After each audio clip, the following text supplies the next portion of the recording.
Olá pessoal, estamos aqui com mais um programa F5, que é exibido no canal universitário da TV Funorte, no YouTube, né?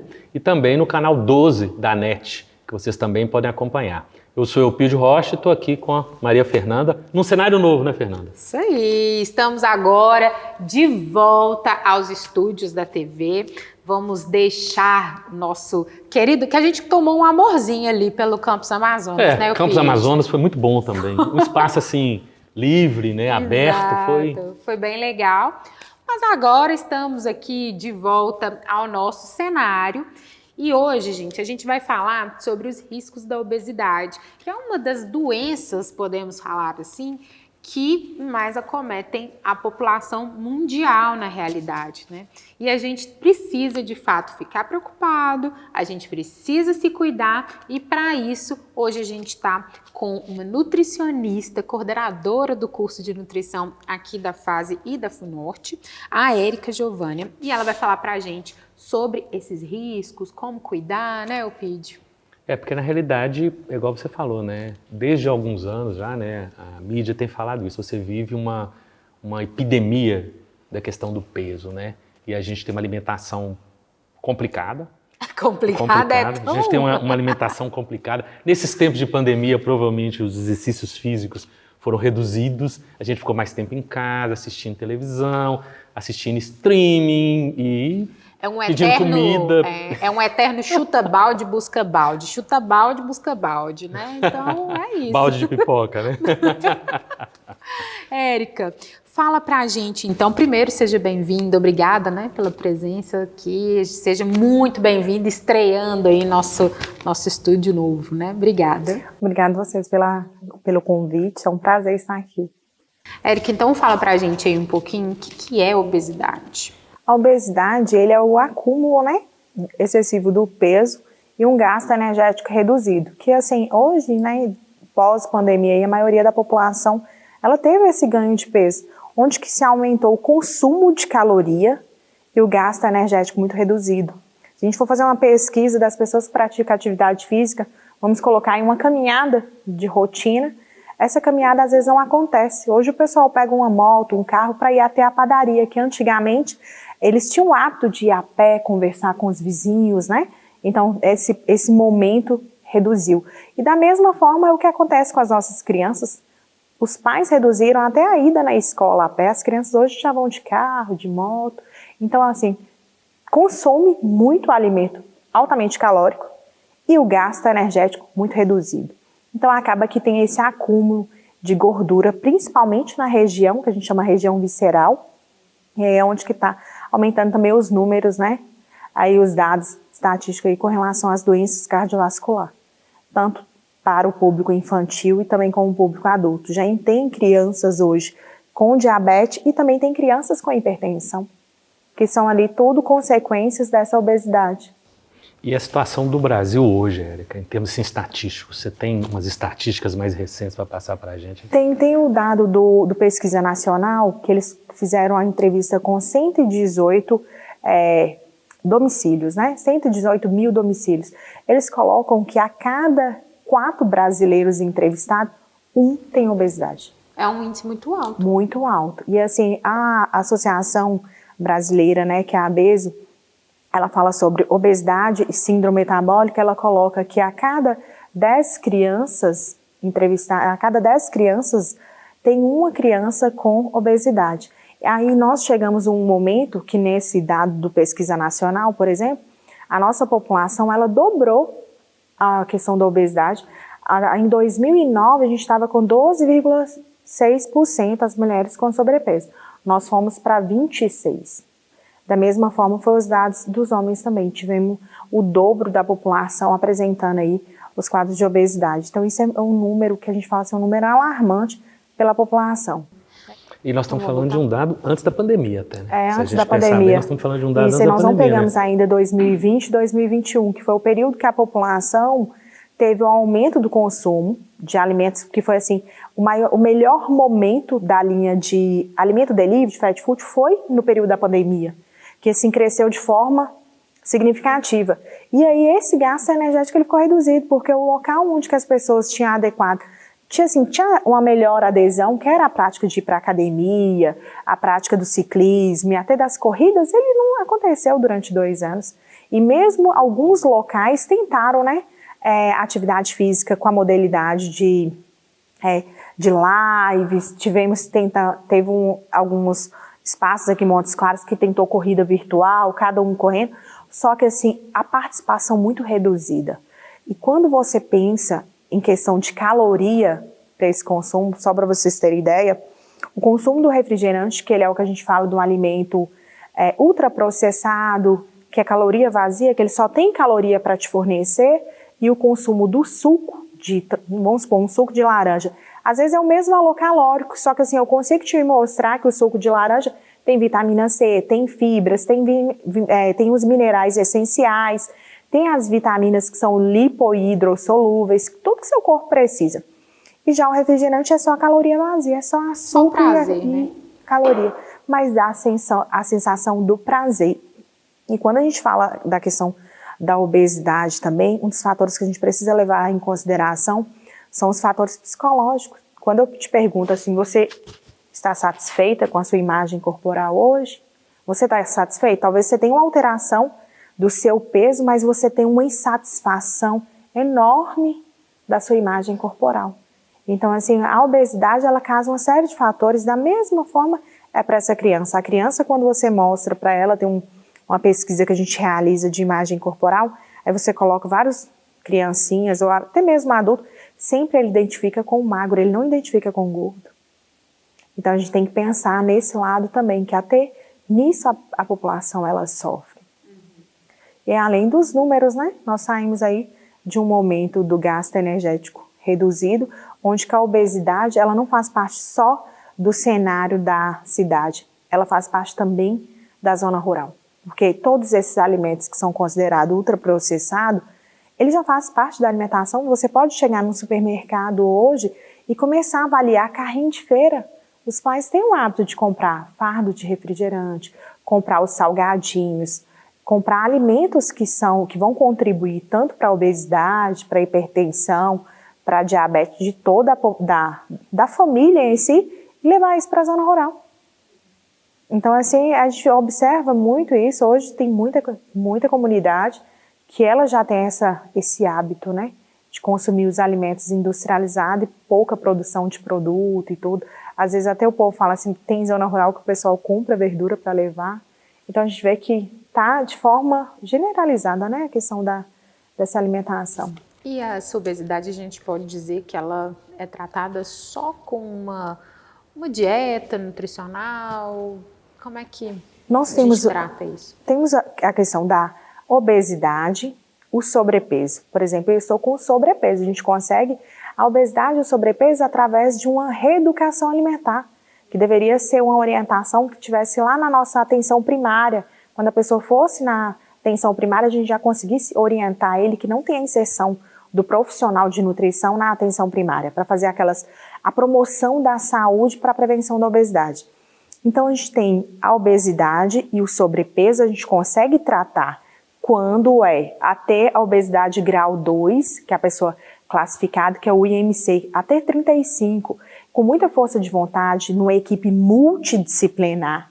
A gente tem ali o educador físico apoiando essa pessoa, o psicólogo, trabalhando a questão dos fatores, né, associados a essa questão do transtorno alimentar, mais o profissional de nutrição prescrevendo as quantidades adequadas, recomendando né, a quantidade de alimento e até mesmo entendendo aquela alimentação. Às vezes a gente tem que fazer algumas trocas, porque não é só seguir uma dieta e eu ficar ali deprimido, porque a partir de hoje eu tenho que comer um X. A gente consegue sim tratar a obesidade e tratar as complicações quando tem uma hipertensão, quando tem uma diabetes, quando tem uma dislipidemia, que todos esses dados, né, que são ali as consequências da obesidade, eu consigo através da alimentação. Por exemplo, a alimentação com teor maior de fibra, com a quantidade maior de verdura, com a quantidade maior de frutas, até utilizando alguns suplementos, um ômega, uma farinha de berinjela, uma aveia, tudo isso vai contribuir para que a pessoa fique saciado né? Ele vai consumir, por exemplo, se ele tinha um hábito de tomar 2, 3 copos, ele vai conseguir um copo só e a gente aumenta o gasto energético. Normalmente as pessoas com sobrepeso, ele não tem vontade de praticar atividade física. Então, assim, não tem vontade de praticar nenhum tipo de exercício físico. Então, quando você tá com essa equipe multidisciplinar, a gente consegue. Agora, quando a gente pensa na obesidade, que a obesidade que já tem que caminhar para a cirurgia bariátrica, é muito mais complicado. Nós estamos falando de uma pessoa que ele não consegue levantar um balão, né? Que ele não consegue fazer esse movimento. Que tudo isso aí já é causado pela obesidade dele descompensada, não é só o profissional. Nós iremos sim trabalhar uma equipe multidisciplinar, porque é muito mais difícil, se a gente for pensar, para aquele que está com sobrepeso, para aquele que está com obesidade mórbida, que ele não consegue mais executar as atividades até de higiene ele só. Então imagina na hora que você fazer um procedimento, ele ser submetido a um procedimento cirúrgico, e que eu chegar para ele e falar com ele assim, olha, a sua primeira alimentação ela vai ser líquida, é um copinho de 50 ml. Então, assim, o psicológico dessa pessoa está totalmente abalado. É por isso que tem um caminho, né? Até chegar nesse processo cirúrgico, ele tem que passar pelo profissional de nutrição, a gente tentar dieta, né? Fazer vários planos alimentares, ver como que está sendo essa redução do peso, tratar as patologias decorrentes dessa obesidade, ele ter o apoio psicológico, psiquiátrico, o educador físico, o fisioterapeuta orientando também, porque dependendo do exercício físico, em vez de melhorar, vai machucar esse paciente. A gente consegue sim tratar essa obesidade. É tanto que antes, durante e pós-cirurgia, ele precisa desses profissionais acompanhando ele aí a longo prazo, porque pós uma cirurgia, ele vai ter que ser suplementado, né, das vitaminas, dos minerais que são essenciais, e até que você consiga sair da dieta que a gente chama da dieta líquida, que ele inicia com a dieta líquida, até que ele inicia comendo o arroz, o feijão, a carne, a verdura, esse é um caminho que a gente tem que seguir. Então, assim, a obesidade, ela tem esses fatores. O importante, eu falo assim, na hora que você começou a detectar ali na balança que você está com um sobrepeso, a gente tem que começar essa reflexão. E se você fazer sempre assim, uma retrospectiva, há 5 anos atrás eu estava pesando quanto? Aí você fala assim, ó, 5 anos atrás eu pesava 50 quilos. Hoje estamos pesando 55. Então, você ganhou 1 quilo por ano, a gente precisa preocupar como que está sendo esse ganho de peso. E hoje você vê a obesidade não somente assim, pensando na criança, no adulto, no adolescente, mas hoje tem obesidade na gestação, tem o idoso obeso, principalmente decorrente da pandemia, que foi o público mais vulnerável, que ficou dentro de casa, né? Então esse é um ponto que a gente precisa avaliar também. Então a gente estaria numa epidemia de obesidade ou é um surto? Teria uma definição para isso?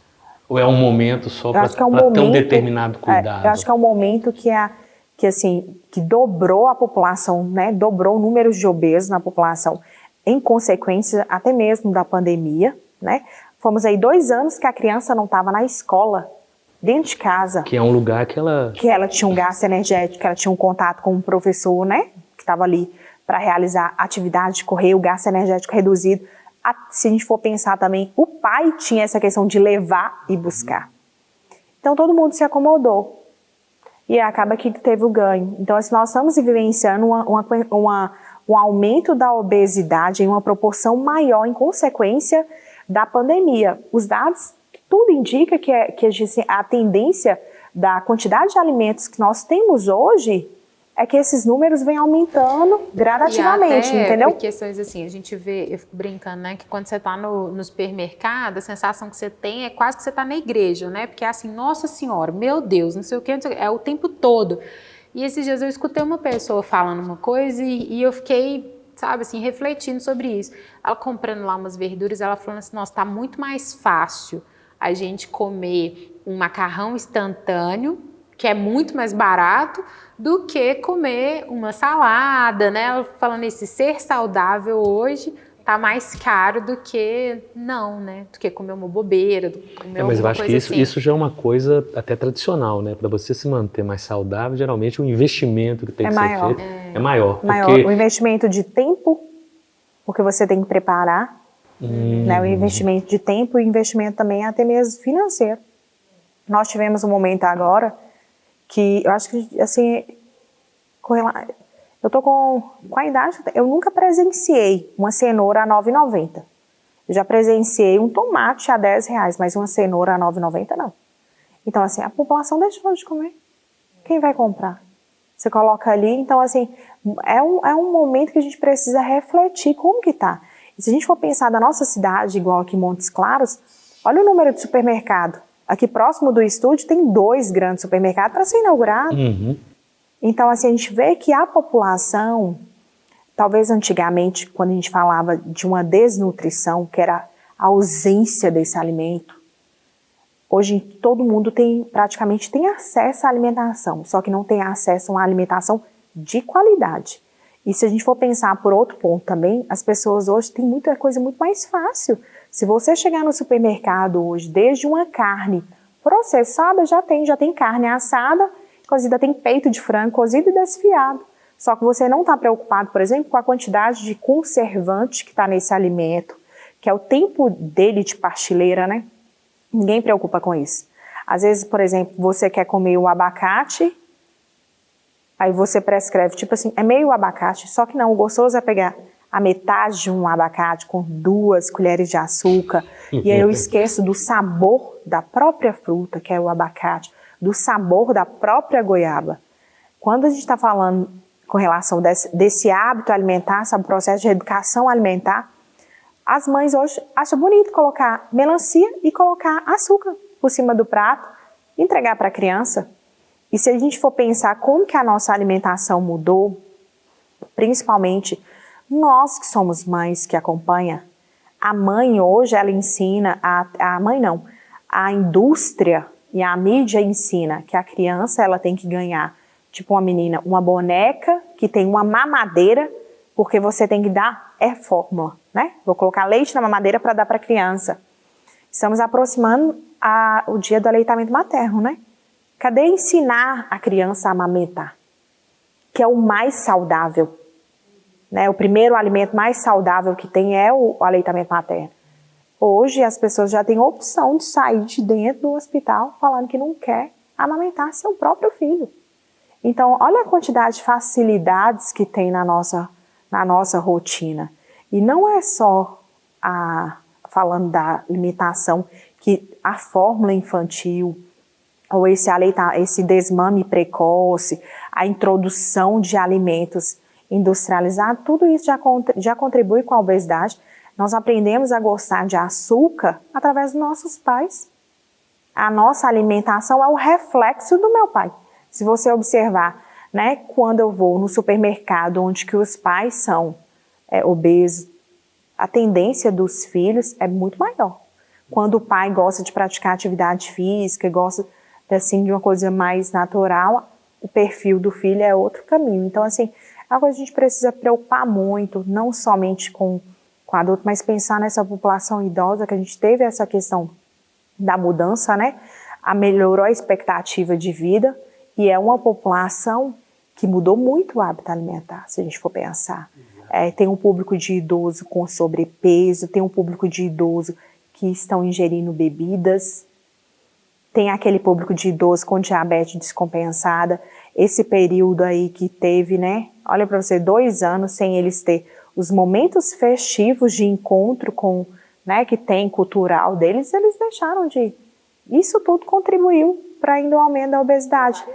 Várias coisas. O que eu falo do profissional na atenção primária, pensa ali o profissional trabalha na obesidade lá na atenção primária.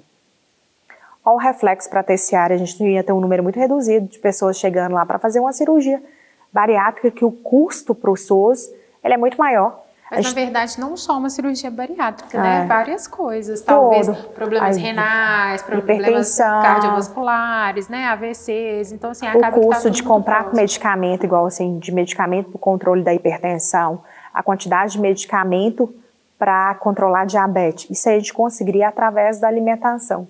As políticas voltadas para o incentivo da alimentação. Hoje são poucas as propagandas que falam sobre alimentação na televisão. Nós estamos vivenciando um momento de autorização de mais agrotóxicos, né? Ou seja, é um contexto em que você está trabalhando no sentido de que terão consequências cada vez piores, quando na realidade o ideal é aquela velha máxima, né? A prevenção é muito melhor, desde que você tenha esse cuidado na atenção primária. Tem. Desde essa prevenção, eu falo assim, só para você, a gente pensando aí, quando você olha o custo e essa mãe fala que é mais barato ele comer um macarrão instantâneo, que realmente o custo fica muito menor. Só que assim, a gente não pensa na consequência, porque ela não tem esse conhecimento. Quando você faz a leitura de uma informação nutricional, o macarrão instantâneo hoje ele tem em média 1.338 microgramas de sódio. A nossa recomendação para a população brasileira é 2 gramas de sódio por dia. Só que o brasileiro em si já come muita coisa salgada. A gente come em média 6 gramas de sódio por dia, que é o famoso sal, né? Só que a pessoa, ela compra, mas ela não tem essa consciência. E aí esse macarrão que é entregue para essa criança é muito mais fácil. A questão do período de 2 anos sem escola, de forma geral, adolescente, adulto, e vão pôr o pessoal mais velho, que é o EJA, que está na escola também. Eles não tiveram acesso à alimentação saudável, né? Pelo fato, assim, segue-se um cardápio. Eles não se alimentaram dentro da escola.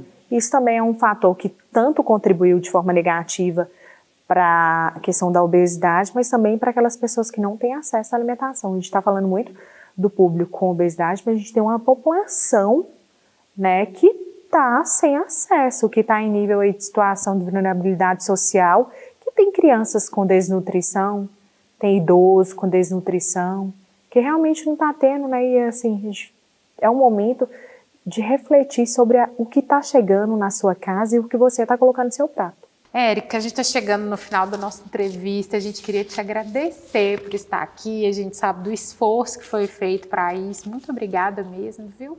A gente espera que volte mais vezes, né? E você fala umas coisas aí fantásticas, essa questão toda é o que está na cabeça da pessoa, né? Para você ficar melhor, sempre vai ter aquela questão, quanto eu vou gastar por isso? Às vezes é assim, dói agora para melhorar depois. E fazer uma alimentação que não é saudável, o prazer é agora, mas a dor é futura, né? Então e tem muito assim, tem um pensamento que a gente fala muito na nutrição, você é aquilo que você come. Isso é um ponto. E tem o pensador Hipócrates, ele fala o seguinte, que seu alimento seja teu único remédio.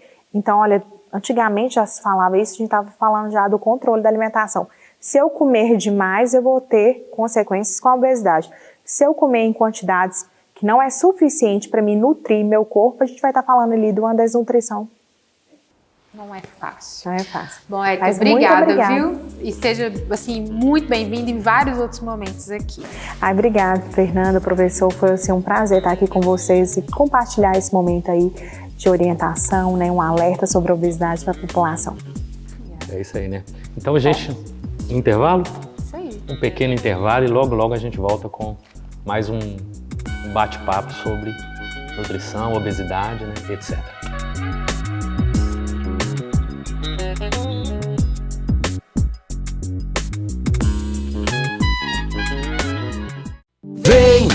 Vem ser FUNORTE, vem ser Medicina FUNORTE, vem ser FUNORTE, você também. Vem ser FUNORTE, vem ser Medicina FUNORTE, vem ser Medicina FUNORTE, você também. Vestibular Medicina FUNORTE, venha para o maior e melhor centro universitário do norte de Minas, provas 29 de maio. Vem ser FUNORTE, você também. Vem!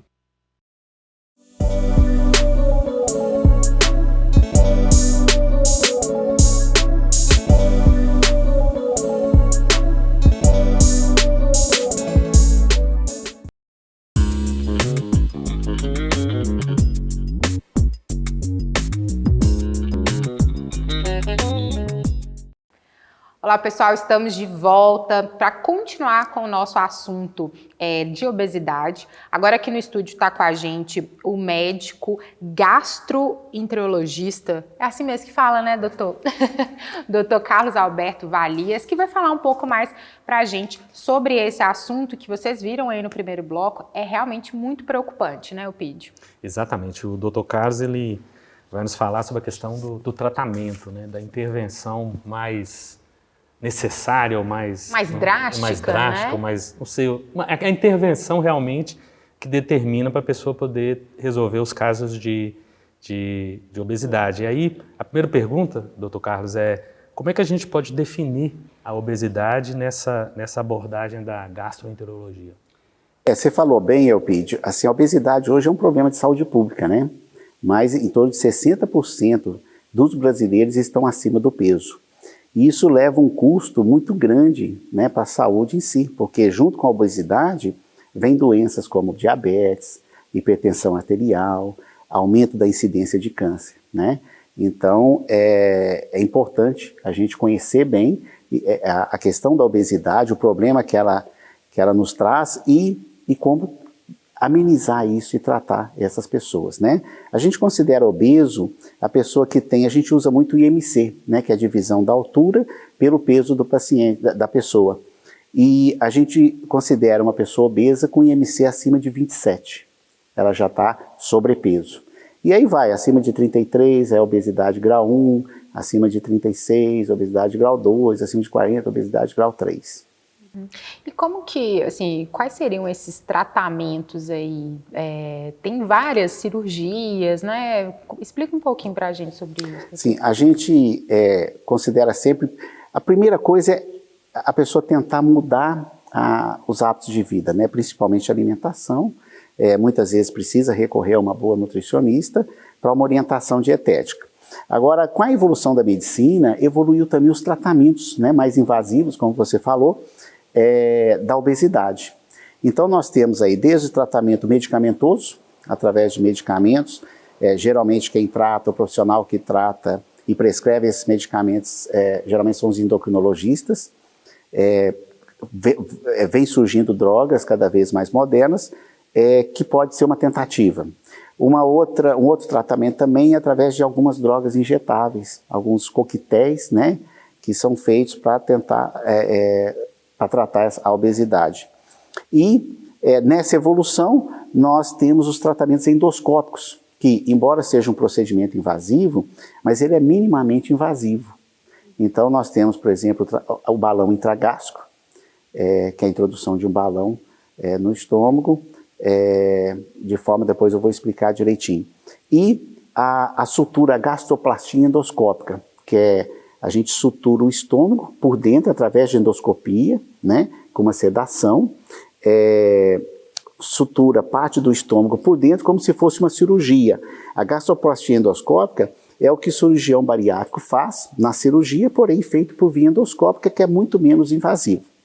E uma outra evolução, principalmente para aqueles pacientes que têm uma obesidade mais avançada, grau 2, grau 3, aí tem a cirurgia bariátrica, que aí geralmente tem algumas técnicas, né, de acordo com a indicação ou com a preferência do cirurgião. Essa cirurgia bariátrica, então a diferença dessa outra endoscópica seria mesmo corte, né? Teria que entrar ali num bloco cirúrgico, Sim, um corte, é uma cirurgia mesmo. Hoje também é uma evolução, né? Antes cortava a barriga, o abdômen, e hoje faz por cirurgia videolaparoscópica. Que algumas pessoas falam que é a laser, né? Mas na realidade não é a laser, é videolaparoscópica, que faz pequenos orifícios no abdômen, entra e faz todo o procedimento ali.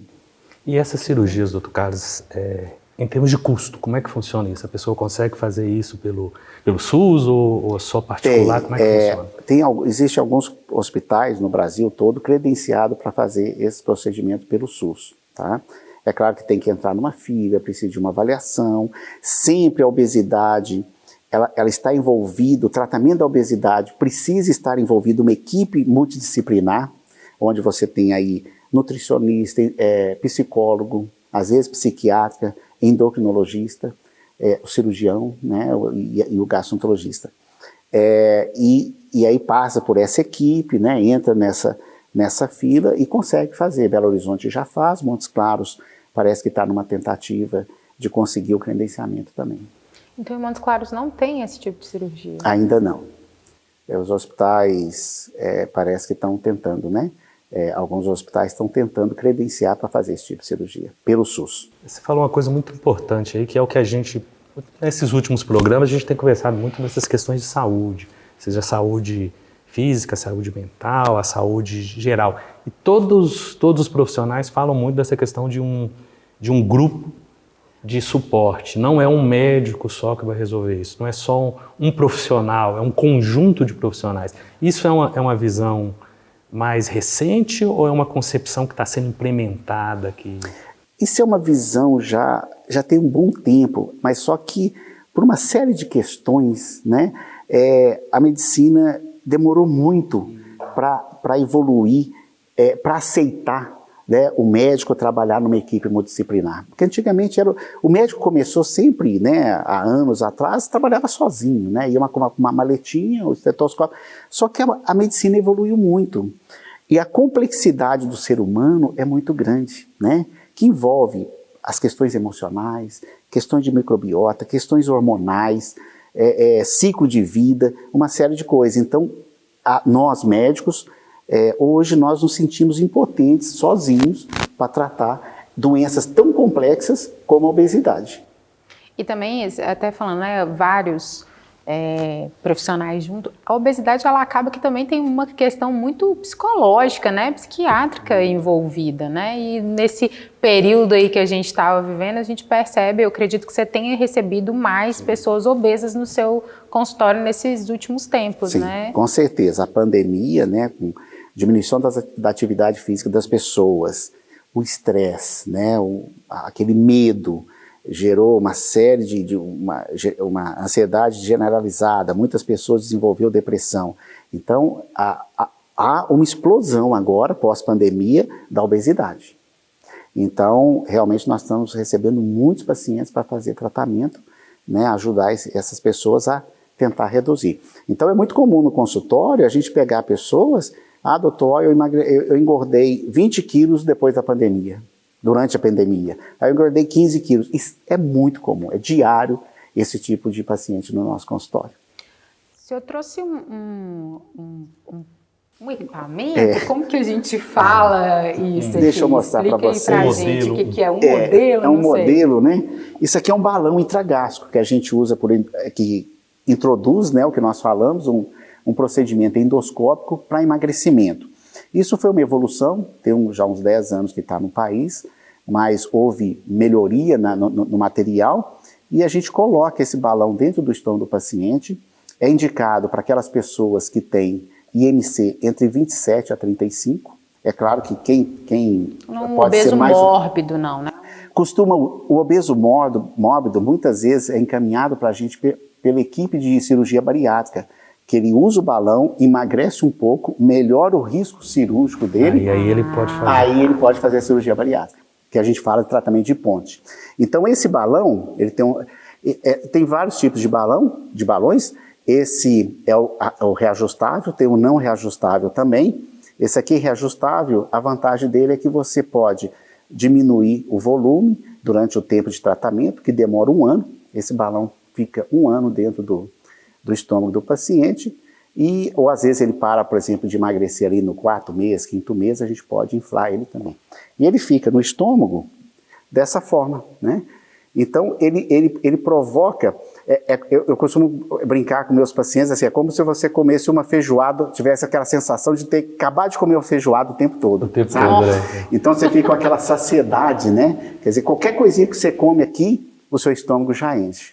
E com isso, é claro, junto com a equipe multidisciplinar, acompanhamento com a nutricionista, endocrinologista, psicóloga, o paciente, ele realmente, na grande maioria das vezes, tem um bom resultado. Tem alguma contraindicação? Tem algumas. Esse é um procedimento que tem muito poucas complicações, entendeu? Raramente perfura. Quando perfura, ele tem um líquido azul, que o xixi fica azulado, você vai na clínica e a gente tira o balão. E As contraindicações principais é uma hérnia volumosa. A gente sempre faz uma endoscopia antes para ver se tem aquela bactéria Helicobacter pylori. Se tiver a bactéria, uma gastrite, uma úlcera, a gente trata primeiro e depois coloca o balão. E aí o balão fica durante esse período de 1 ano. 1 ano. Para poder surtir o efeito. E né, nesse 1 ano o paciente faz o acompanhamento com a nossa equipe multidisciplinar, né, ou com uma equipe multidisciplinar, para justamente estar ajudando a paciente ou paciente nessa redução de peso. O balão, os estudos mostram que a média de emagrecimento é em torno de 18% a 20% do peso corporal. Mas nós temos, por exemplo, na minha clínica, nós já conseguimos paciente que perdeu 54 quilos com balão. Nossa, é uma pessoa, né? É como se fosse o resultado praticamente quase de uma cirurgia bariátrica. Mas não, uma coisa não substitui a outra, tá? Então, assim, tem os pacientes que têm indicação para o balão, tem os pacientes que têm indicação para a cirurgia bariátrica. Doutor, e existe, por exemplo, se falando, né, dessa questão aí das mudanças de hábito, tem a possibilidade também de perder todo esse peso, tirar o balão e retomar, né? Recuperar esse peso perdido, né? Como que é esse existe uma estatística, vamos dizer assim, de pessoas que podem recuperar? Existe sim. Em torno de 20% a 30% das pessoas pode recuperar ou parte do peso ou o peso todo. Porém, por isso que a gente deixa o balão durante 1 ano, fazendo todo um acompanhamento com a equipe disciplinar, porque essa equipe multidisciplinar vai fazer um trabalho para que, retirando o balão, ela continue com as suas rotinas, né, e hábitos novos para manter com a perda de peso, né, não ter o reganho de peso. Uma outra questão que a gente está vendo hoje, recebemos muito, é o reganho de peso pós-cirurgia bariátrica, que aí é pior ainda, porque a pessoa foi submetida a uma cirurgia, emagreceu ali 40, 50, 60 quilos e depois voltou a ganhar esse peso. Aí hoje também a medicina evoluiu nisso, então a equipe multidisciplinar resgata essa paciente para voltar a fazer dieta, atividade física, etc. e tal, e temos também o tratamento com plasma de argônio, que é uma coagulação, né, na região onde foi feita a cirurgia, que o estômago volta, a paciente volta a sentir aquela saciedade precoce do início da cirurgia. Então isso também ajuda e a gente tem bons resultados. Evita uma nova cirurgia. Evita uma nova cirurgia. Uma nova cirurgia é em último caso. Já o balão não. Eu tenho paciente que já colocou o balão, tira, aí engorda um pouquinho, coloca de novo, aí você pode colocar 2, 3, 4 vezes. Entendi. Acaba que o do balão é do mais preguiçoso, né? Que engorda. É bem assim. Doutor, uma outra coisa que, assim, eu já ouvi falar, não sei se existe uma estatística, é uma questão mesmo de curiosidade minha, né? Nem sei se o senhor vai ter algum dado relacionado a isso. Mas a gente percebe, por exemplo, algumas pessoas que fazem essa cirurgia e depois elas têm alguns problemas psicológicos, alguns acabam, sei lá, talvez indo um pouco mais para o álcool, para a bebida, algumas coisas nesse sentido, assim, de fato, é uma consequência? Não sei se seria essa palavra. Não, essa é uma realidade, né? Eu não sou de falar qual porcentagem de pacientes pós-bariátricos, né? Balão não, balão... Pelo contrário, o balão geralmente o paciente começa a emagrecer, como o balão, a indicação é para aquele paciente sobrepeso, obesidade leve, então começa a emagrecer, principalmente mulher, né, começa a melhorar a autoestima, fazer atividade física. Eu tenho pacientes que viraram assim, tipo personal, né, assim, viraram... Musa fitness, né? Desse tipo assim, né? Musa fitness. E aí vive na academia e tudo, e ficou com o corpo bonito e tudo mais. Agora, na cirurgia bariátrica, realmente muda, porque imagine uma pessoa perder 50, 60 quilos, até a fisionomia dela no espelho muda. Então, se não houver um trabalho muito próximo da psicóloga, ou às vezes mesmo de um psiquiatra, essa pessoa pode ter problemas de depressão, e aí é onde entra em álcool e tudo. É muito comum, inclusive a principal causa de reganho de peso no pós-bariátrico é o uso de bebida alcoólica, principalmente a cerveja, né? Porque a cerveja passa ali, o estômago ficou pequenininho, mas ele não segura líquido, líquido passa. Então, e cerveja tem um alto teor calórico. Então, com isso, as pessoas voltam a ganhar peso. E às vezes essa questão de depressão, de dificuldade em adaptar essa nova vida, não aceitar o novo corpo magro. Porque, imagine, a pessoa passou ali 40 anos gorda, de repente emagreceu 50, 60 quilos. Uma questão de identidade. De identidade. Ela olha no espelho e ela não se reconhece mais. E isso pode levar à depressão. É complexo. É complexo. É bem complexo. É por isso que é preciso do trabalho conjunto, né? Desses profissionais todos reunidos, porque aí a perspectiva do sucesso é infinitamente maior. Dificilmente você vê, por exemplo, uma pessoa... Isso às vezes acontece, o endoscopista colocou balão, mas não tem uma equipe por trás, o resultado costuma ser ruim. Outra coisa que eu queria perguntar relacionada ao balão. Existe uma contraindicação para a idade? Por exemplo, um adolescente pode usar? Uma criança talvez pode usar? Não? Como que funciona isso? Eu posso usar? Não, você não vai ter Você problema não nenhum. precisa, né? Se você quiser Não, usar... gente, eu sou preguiçosa, eu preciso de umas coisas não, dessas. se você quiser usar, não vai ter problema. A questão seria talvez se eu posso usar. Você não tem problema nenhum. Você faz parte daqueles 40% que não precisa se preocupar, né? Brincadeiras à parte, existe essa contraindicação? Sim, geralmente a gente indica para pessoas jovens acima de 16 anos e pessoas mais idosas até os 70. Pessoas mesmo acima de 60 anos, a gente faz uma boa avaliação e tudo, mas nós já colocamos balão e com resultados muito bons, sabe? Na faixa aí entre 60 e 70 anos. A partir de 70 anos a gente evita, realmente porque tem outras formas, né? Tem outras formas.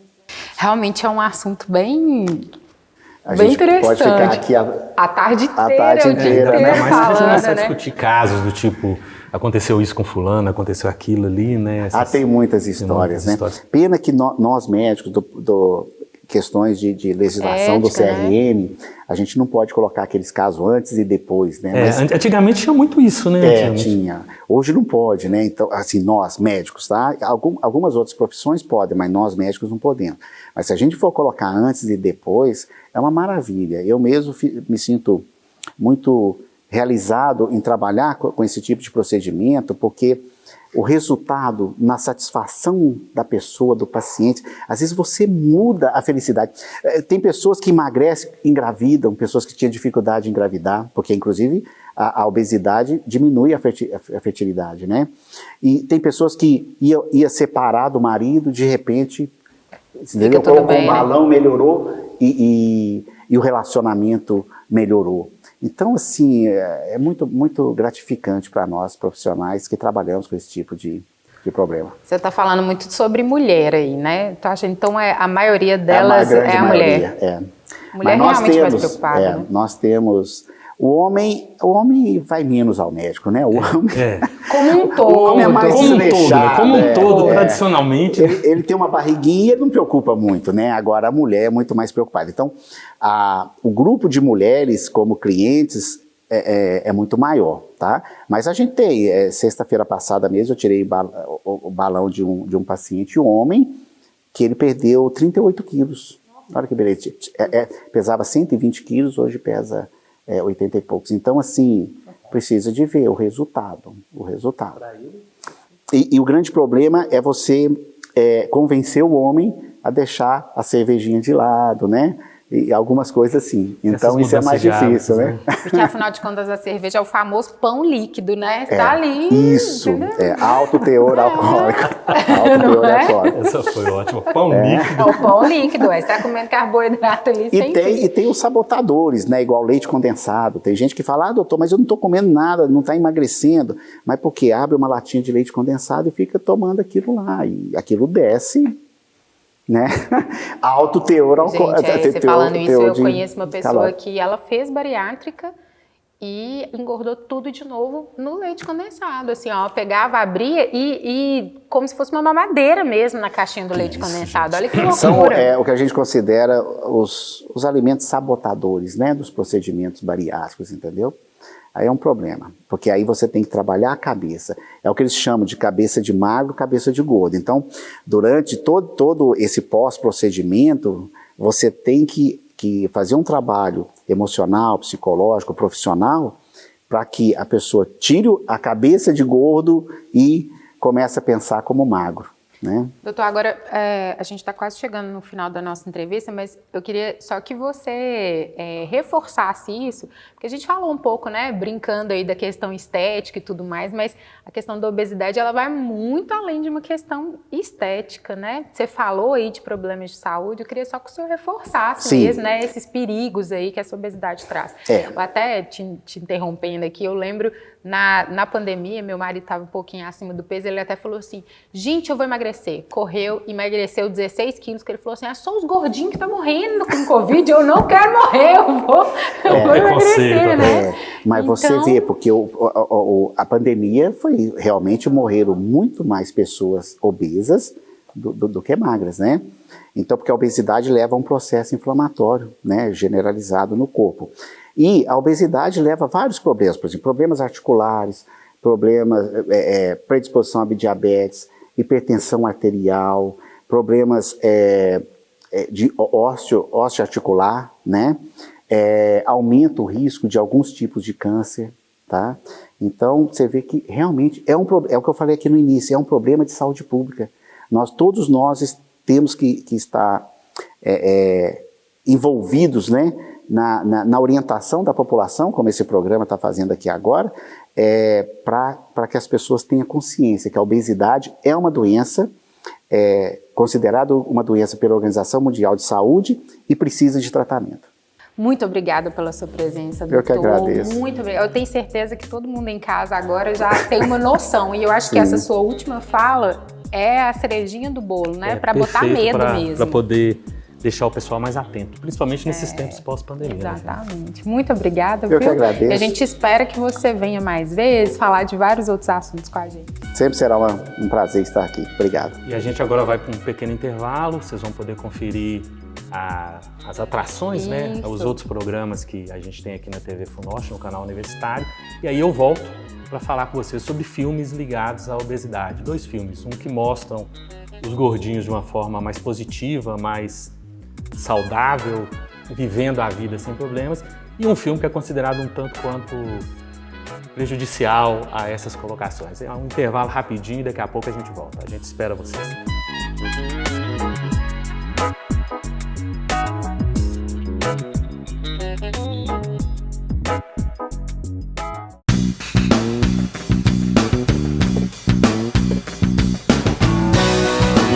Ana Coisas.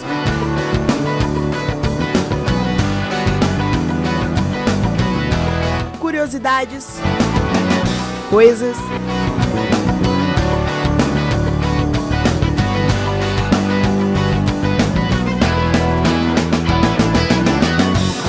indicações culturais.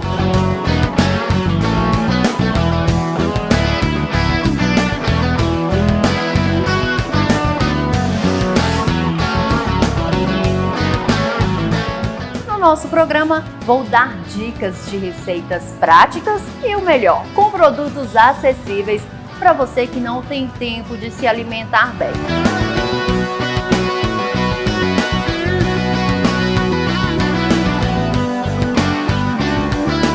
Promover Saúde, em parceria com a Faculdade Promove, a apresentação da Fernanda Maria, produtora do canal universitário da faculdade. E nada melhor numa tarde dessa falar de saúde, né, gente? Falar de saúde. E hoje um assunto muito interessante. Muito interessante. Né? Apresentadores, jornalistas, publicitários, marqueteiros.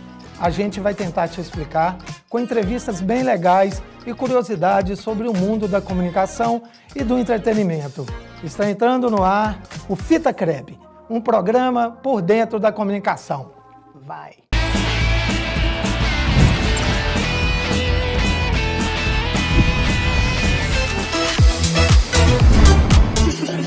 Intensidade dando vida à cidade. Protocolo falando que eles ainda não sabem. Falsidade é mato, pelas ruas eu vejo. Em meio ao caos se entregam por dinheiro. Então, a Mel se apresentou, Melissa Oliveira, eu, Jonathan César Neto, mas ela gosta de me chamar de carioca, né? Você também fica muito à vontade.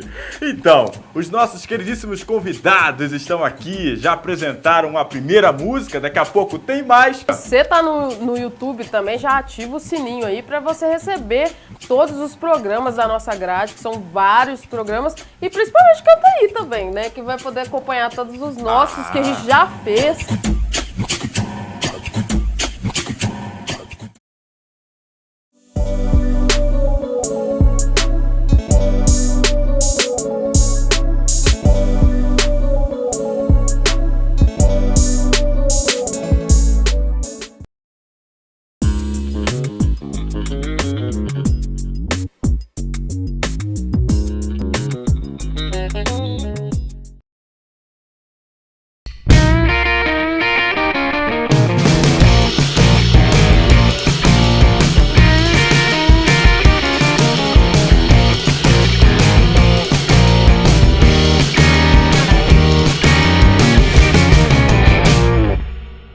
E aí, pessoal, estamos aqui nesse novo cenário do nosso quadro Papo Cultural e como vocês viram nas entrevistas anteriores, a discussão hoje é sobre obesidade e como é que os personagens obesos costumam aparecer no cinema. Aí, para facilitar essa discussão, eu fiz a seleção de 2 filmes, um em que os gordinhos aparecem de uma forma favorável e um que até hoje, embora tenha sido feito lá nos anos 1980, início dos anos 90, desperta muita polêmica por causa da maneira como é que eles são retratados. O primeiro filme está disponível no HBO Max, é dirigido por um cara chamado Adam Shachman e é estrelado pelo John Travolta, que interpreta a mãe da personagem principal, a Tracy. A Tracy é uma garota gordinha, extremamente bem de vida e que entra na disputa de um concurso da Miss Baltimore. E nessa disputa, ela fica apoiada ou não apoiada pela mãe, que é uma figura extremamente tímida e que é interpretada pelo John Travolta, né? Esse filme é baseado numa comédia de 1988, dirigida pelo John Waits, Hairspray, e que foi refilmado em 2007, né, com o John Travolta, a Michelle Pfeiffer, que faz a antagonista da personagem principal, e trata os gordinhos, a Tracy, né, de uma forma extremamente positiva, alguém que não tem problemas com a aceitação da sua imagem e que leva uma vida tranquila. Inclusive disputa o galã com a popular, que obviamente é uma lourinha, magrela e extremamente vingativa em relação à nossa protagonista, né? No elenco tem o Zac Efron, que vocês devem conhecer, quem cresceu aí nos últimos 10, 15 anos deve conhecer dos musicais da Disney, né? E que acabou se tornando um dos galãs com perspectiva de sucesso no cinema americano, embora até agora ele não tenha feito nenhum filme que tenha estourado, vamos dizer assim. Então essa comédia é uma comédia pra cima, que não tem medo de mostrar os gordinhos como essas pessoas alegres, felizes, de bem com a vida e que seguem a sua trajetória enfrentando as dificuldades e sobrevivendo a elas. O outro filme chama-se O Amor é Cego, é dos irmãos Farelai, Bob, eu esqueci o nome do outro irmão. Eles ficaram muito famosos dirigindo o famoso Debi Lloyd, que fez um sucesso enorme com Jim Carrey há alguns anos atrás, que depois teve a parte 2. E O Amor é Cego é a história de uma figura, um personagem um tanto quanto complicado, que é interpretado pelo Jack Black, e que é hipnotizado para enxergar a beleza interior das pessoas. Aí ele se apaixona pela personagem da Gwyneth Paltrow, que ele enxerga como uma mulher magrela, bonita, ou seja, a Gwyneth Paltrow, né? Só que na realidade ela é uma pessoa gorda, obesa. E aí isso dá origem a uma série de piadas politicamente incorretas, discussões extremamente discutíveis, negativas, e essa visão um tanto quanto, para a gente ser, digamos assim, mais bondoso, né? essa visão um tanto quanto discutível das figuras mais gordinhas, né? Esse filme provocou uma polêmica na época que ele foi lançado, lá pelos anos 90, né? E até hoje ele provoca muita discussão. E vocês podem assistir ele na Netflix. Então fica aí a sugestão para vocês, esses 2 filmes. o Hairspray, essa versão de 2007, lembrando que inclusive o Hairspray foi um sucesso tão grande que gerou o musical da Broadway, gerou peças de teatro e essas duas refilmagens. E O Amor é Cego, que apresenta essa visão, vamos dizer aí, entre aspas, né, discutível das pessoas que estão um pouco acima do peso. E a gente encerra o quadro de hoje. Na próxima semana a gente está de volta com mais algumas dicas e mais algumas sugestões para vocês. Até a próxima!